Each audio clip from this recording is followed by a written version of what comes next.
Alrighty. So right now on Zoom, all the way from France, we have a former Windsor Spitfire. He went on to play at the University of BC. He went to play in France for 10 seasons pro, and he's now the strength and conditioning coach for the team he retired from just a few years ago. Stephane Gervais, welcome to the show, man. Thanks for having me. Great to connect with people back home in Windsor. Always good, right? I mean, you've been out in France for some time now. Even we were talking before, and you said you guys just went back to lockdown. So, what's it like right now in France? What's life like for you with with the job and hockey and everything too? Well, we just our playoffs got canceled. We found that out about a month and a half ago for our pro team. So we played our last game of the season last Friday. So we ended up only playing 22 regular season games instead of 44. So that was kind of tough to just finish on a meaningless game with no playoffs. And then for our junior team, the under 20 team that I work with, we same thing, no playoffs. So we finished tomorrow. Tomorrow's our last practice, and then some of the players go on to the Team France under 20 camp, which I'll also be helping out with because I also work with the Team France under 20. So got another week of good work here, and then we'll have probably a couple weeks off before we start training for next season. Was it the same last year? Did they halted in the middle last year? Or? Last year they canceled. We played the quarterfinals, and we're just about to start the semifinals when things just started getting out of control, and so they shut down the season right there. We were able to play a full 44 game regular season, and then we started playoffs. That's why there's kind of some, I don't want to get too much into it, but we ended up playing 22 games this year, and they crowned this other team who finished first place after 22 games. They made them champions. And last year we finished first after 44 games, and we didn't have a champion. So they're kind of dealing with the legal side of that right now. So we'll see how that works out. Yeah, that's a big deal. It hasn't made it across overseas yet. We haven't heard about that one yet, but this is where it all started though. It did all start here in Windsor. Born and raised here in Windsor. Just tell me what it was like, kind of growing up, what area you're from and all that. From South Walkerville. So grew up not far from Met Hospital. Actually used to live right across the street from Met Hospital with a huge parking lot. So we'd play road hockey every single day, it seemed like, and that was awesome. I grew up playing baseball for Windsor Central as well. So it was kind of playing baseball and hockey depending on the season, but always loved hockey for sure. And so I stayed in Windsor until I left at the age of 20 to go to UBC. But before that, I was always in Windsor. Played for the Essex 73s. Played for Leamington Flyers, and then a little bit with the Plymouth Whalers, and obviously, the hometown proud Windsor Spitfires got to suit up for a few games. Not as many as I would have liked, but that was definitely a special moment for sure. Yeah, definitely, man. I mean, better than nothing for sure. I mean, we definitely got to get into that.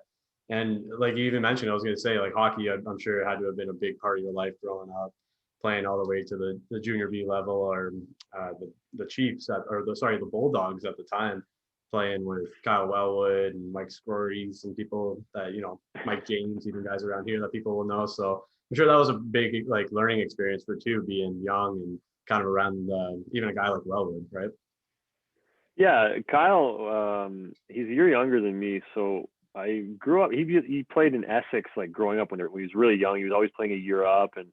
And I think my first year travel, I was was it maybe Adam Major he was playing? I'm like, this guy is unbelievable, and he just kept going and going, and I couldn't believe how good he was. So when I made Essex Junior C, they were affiliated with Tecumseh, which was the Bulldogs at the time, and Kyle was there, and Kyle was, I think, in his first year, or the only year I think that he played there. And I got called up for a few games, and I couldn't believe he dominated at every single level that he played at, and he just kept it going. He was so good playing for the Bulldogs. I remember who else was there? Well, Mike James, were the same age, so he was always really good in our age group. Scroy was definitely a man compared to me. I think I was 16, and I was like, this guy is from another world.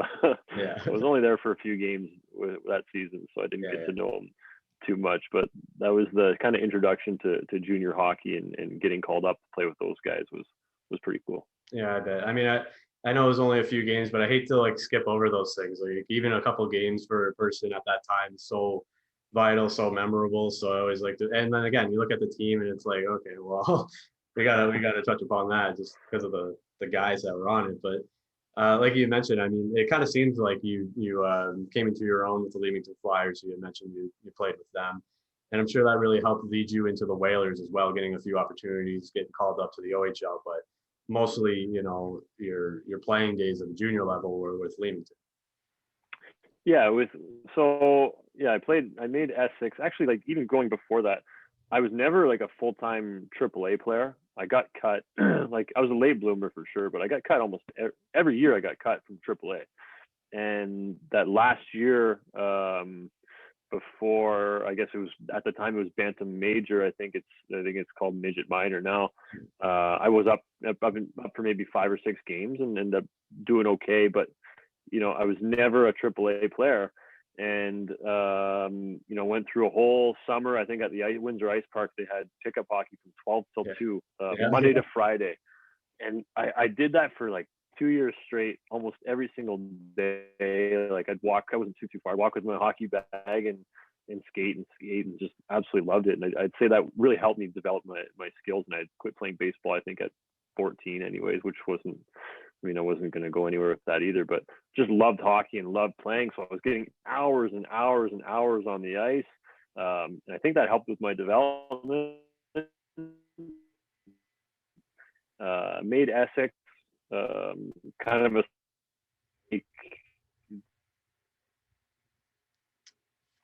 so I made Essex and had a pretty fun year and got drafted to Plymouth, 14th round, 293rd overall, which still, felt like it was number one. It was awesome, such a cool experience. I think Jason Spezza was first overall that year. Are you there with me? We're freezing then. Yes, I think those where I kind of really broke out. Sorry, yeah. No worries. We were just kind of talking about making it. You got made it to the 73s, and then you got your draft.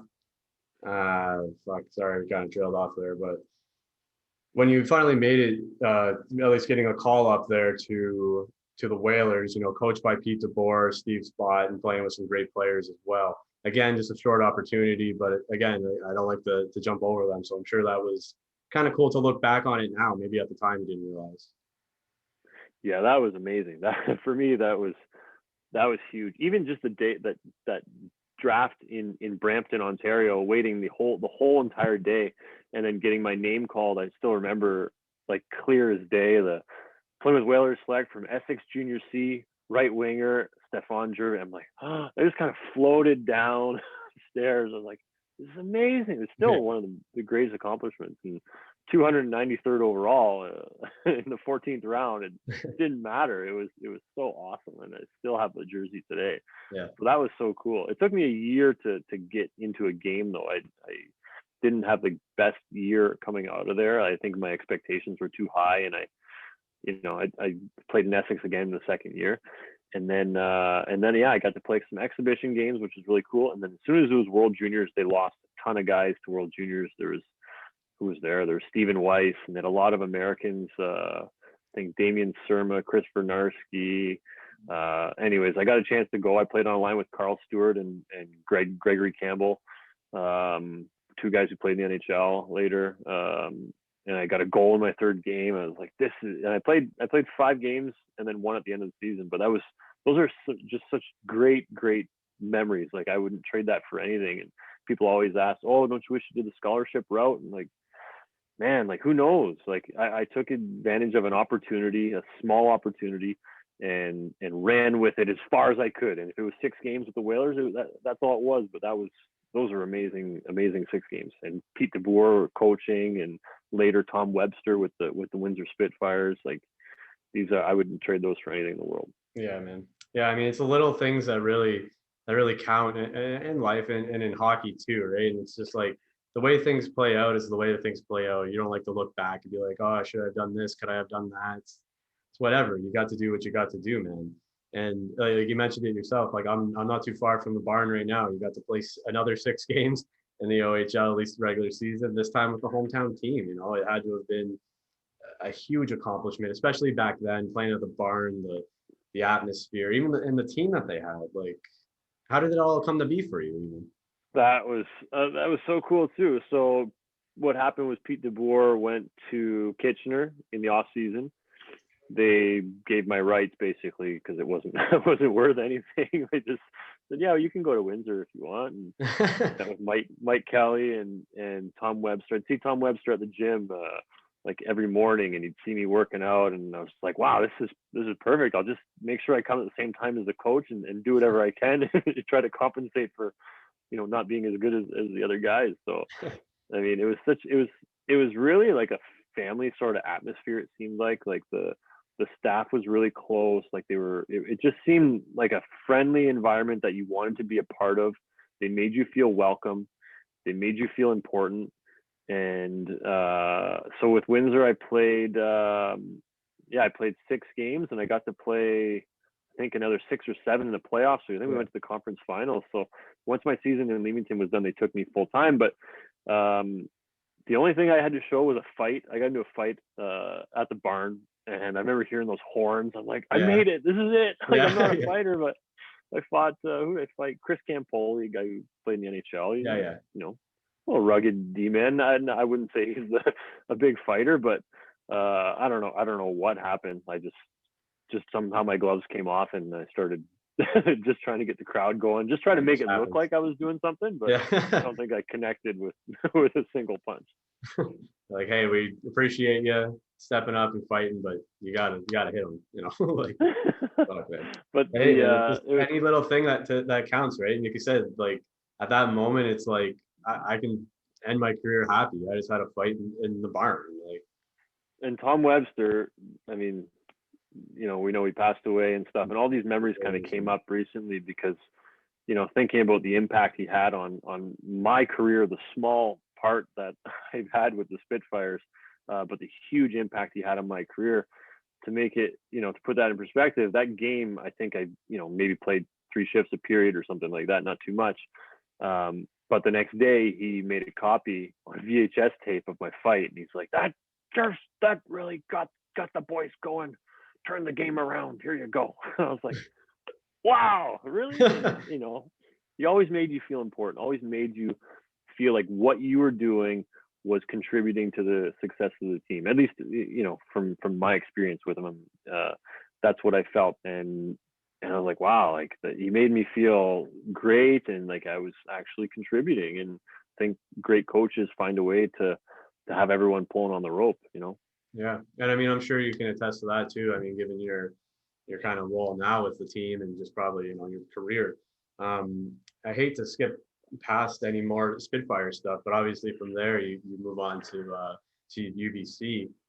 Smart route, get an education, still get to play. So like, what were you studying out there, and how did you make the decision, I suppose? Because like you said, you didn't have the OHL package, right?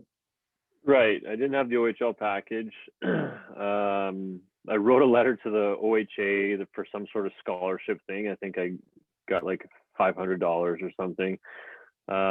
Mike Kelly was really nice too, and he agreed to, I think, cover my, maybe he gave me, I don't know, to cover my books or something, which he didn't have to do at all. I didn't have any package or anything like that, but he, you know, he thought that was a good gesture, and I definitely appreciated it. So I had a choice to go to University of Windsor, play in my hometown, or I was trying to go out west and trying on my own. Like I was calling these teams, emailing these teams, just trying to see what things were like out there and get an experience. I wanted to go to a big city. I wanted to go to a city where they had an NHL team.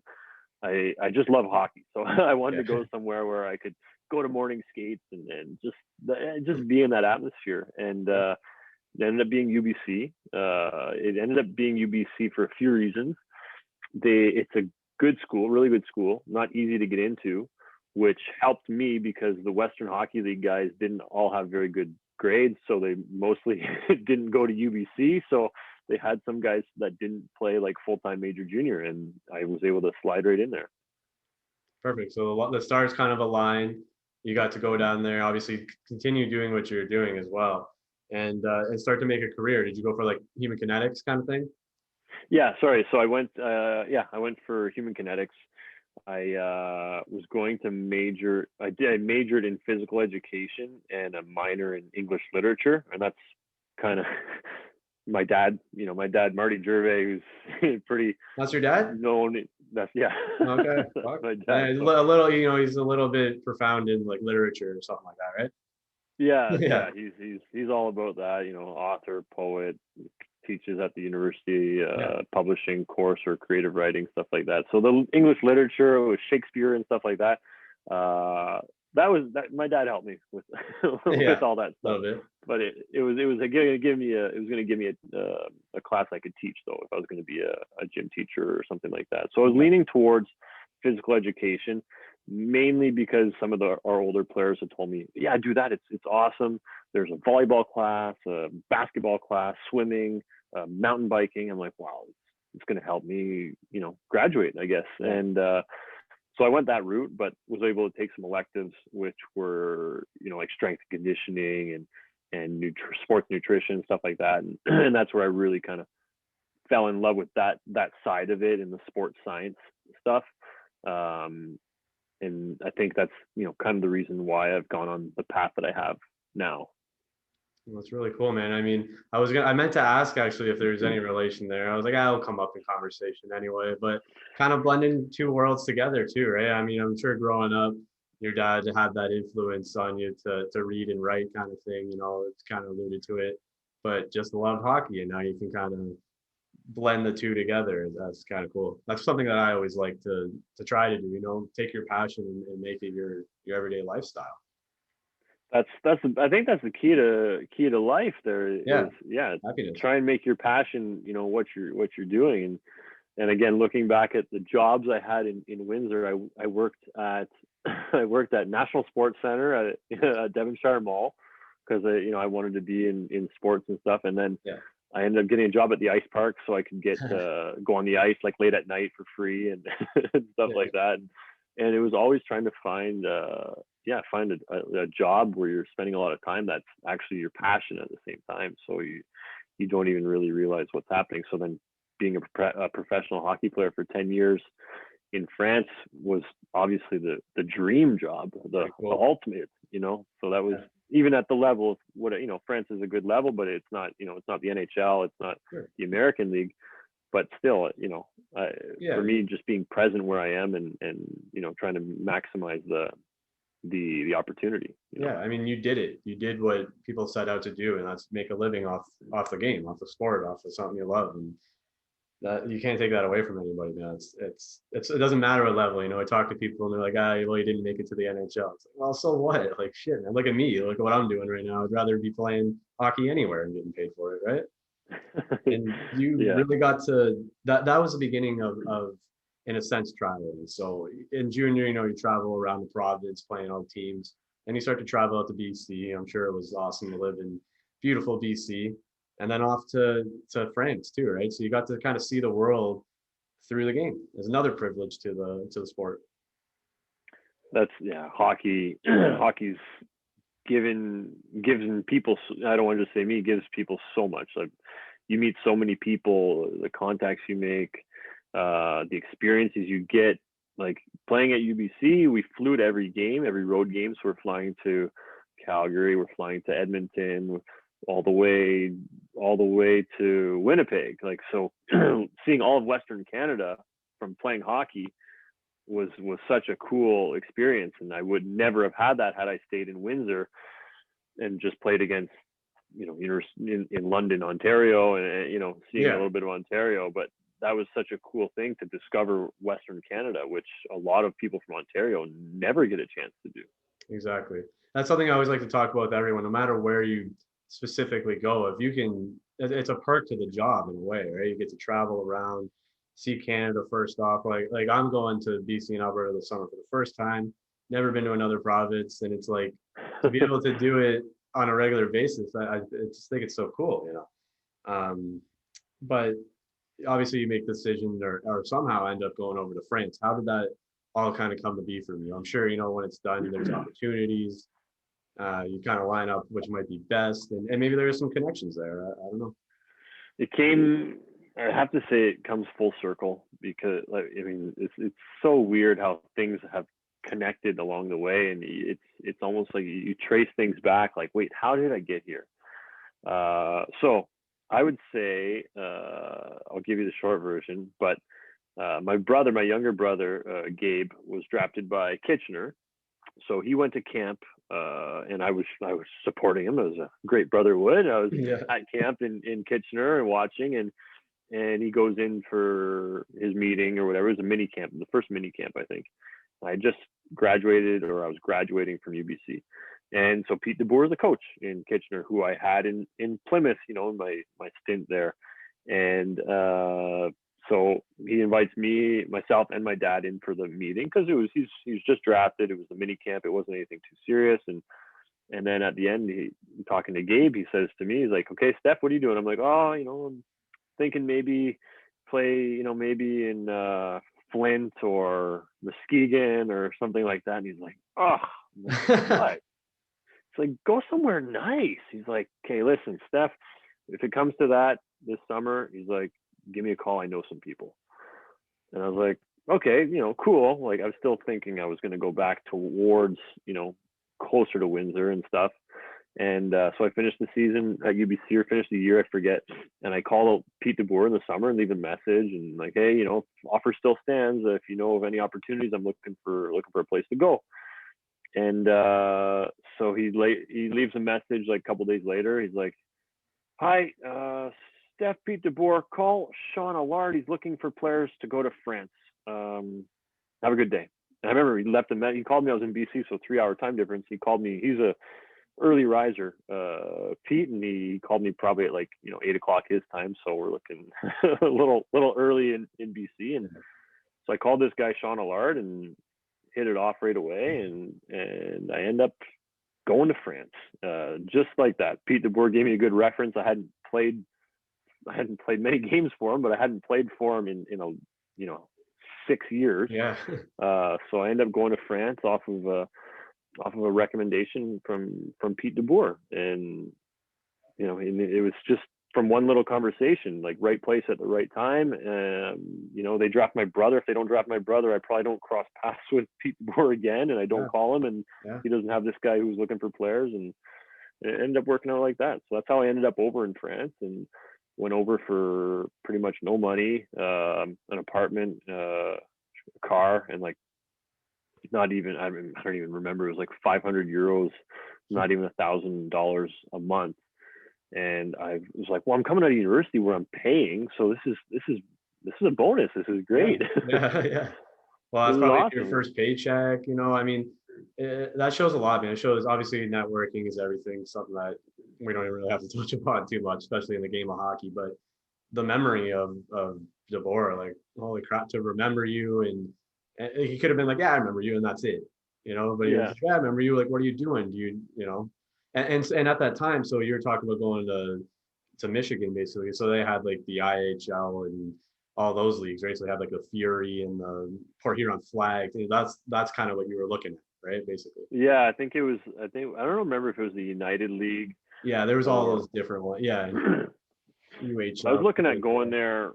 I think it was one of those teams, and that's where I was kind of leaning towards, and didn't really think there was other opportunities. And the random thing is that the guy Sean, who now is a skills coach and like assistant coach for the Colorado Avalanche, he was basically looking for guys to come over for free. He was looking for guys finishing major junior that were just looking for an opportunity. And so I wasn't really, they were calling Kitchener for a certain defenseman. Yeah. I wasn't even a defenseman. I had played like half the season at UBC on defense, and this guy's looking for a defenseman. Actually, the first call we had, he's like, "I'm looking for a D-man." I'm like, "Oh, sorry, I'm a forward." I can't do it. But I played half the year on D, but I'm a forward, and I want to play forward, and I want to have a career and be a forward. And he's like, "Okay, well, I appreciate you being honest and all this." And then called me back, I think 10 days later, and he's like, "Do you think you can try to play D?" I'm like, I think he couldn't find anyone else. So he's like, "If you promise to let me play forward, then I'll come." Yeah. Like, okay. I promise. I'll try. Like, And I never played a single game of forward in 10 years of Yeah, hockey. So figures, eh? But hey, you're still there, man. And that's one thing I wanted to touch upon too, is like when you see people, at least guys from Ontario, Canada, whatever, go overseas, they bounce around a bit, maybe league to league, country to country, team to team, whatever it may be. I mean, you played for 3 different teams, but you played in the same league the whole 10 years. So obviously you found something that you liked and worked well for you, and it must have just been the perfect fit. yeah, well, my name, Stephan, it was, no one was screwing up my name here, so I was like, this is a good country for me, you know. No, it was a perfect fit for sure. I can't ignore the fact that I met my wife here. So my wife is from AP now, where I played my first 2 seasons. So that was definitely part of it. But yeah, I mean, I love this country. I've been here now like almost 14 years, and worked my way up to kind of the team I wanted to play for. Grenoble has I played there my first year. And I was like, wow, this rink is amazing. I have to play there. I want to play there. And it took me 6 years, but I finally got a deal in Grenoble. I played 4 years here and transitioned right into the staff as a strength and conditioning coach. Sorry, someone's here. Sorry. No problem. Keep going. Keep going.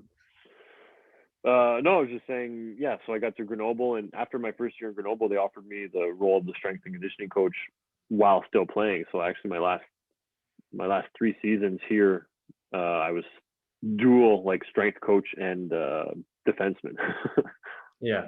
So that's what I was actually gonna mention too, because like I'm writing out the questions and I'm like, okay, so you play, you decide to retire, and now you're the strength and conditioning coach. I was like, wait a minute. Because on the elite prospects, they have like the 2 different profiles. I'm like, let's make sure. Let's not, let's be smart about this. And sure enough, 2014, you start doing the strength and conditioning stuff with them. So obviously, given your education and everything, boom, again, another perfect fit.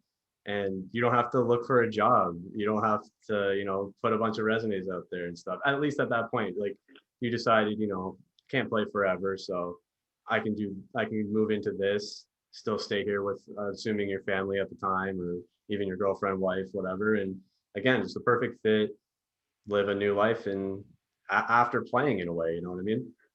Yeah, that's it. And it wasn't, I mean, I started my first year actually in France. Sean, our coach, he was a player coach, which I thought was so cool. He was a player coach. Yeah, exactly. He's like, Gervs, you got to do our training too. Because he knew I was working in Vancouver for Peter Twist, he was 11 years a strength coach for the Vancouver Canucks. And then he had his private business where he was training, Ironman, Trevor Linden, and who did he have at the time? Trevor Linden, Eric Brewer. And then we're on the ice with the Sabine. So I was working already in this hockey training company, and got to France, and it was so far behind. And so I started right away actually doing both jobs.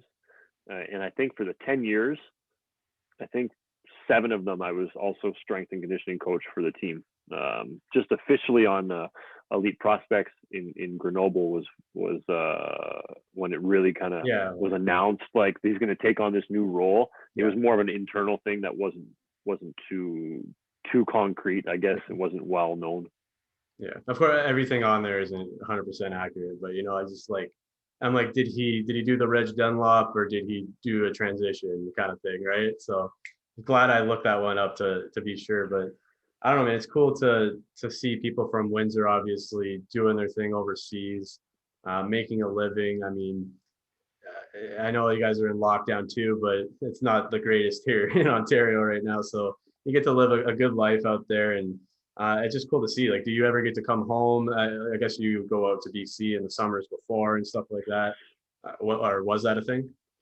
Yeah, I was I was going back to BC. I was working in Vancouver for Twist Conditioning and training hockey players, and then I started missing home a bit. I think one summer I went back to Windsor, and then I haven't been back to Vancouver since 2010. So every summer from then on, I was coming back to Windsor to train. I had my own company with my older brother where we trained hockey players as well, local guys, in a garage gym, and so we got some good groups out there. We did some training on the ice, and was starting to build like a kind of a business at home because I didn't know what the future was going to hold. And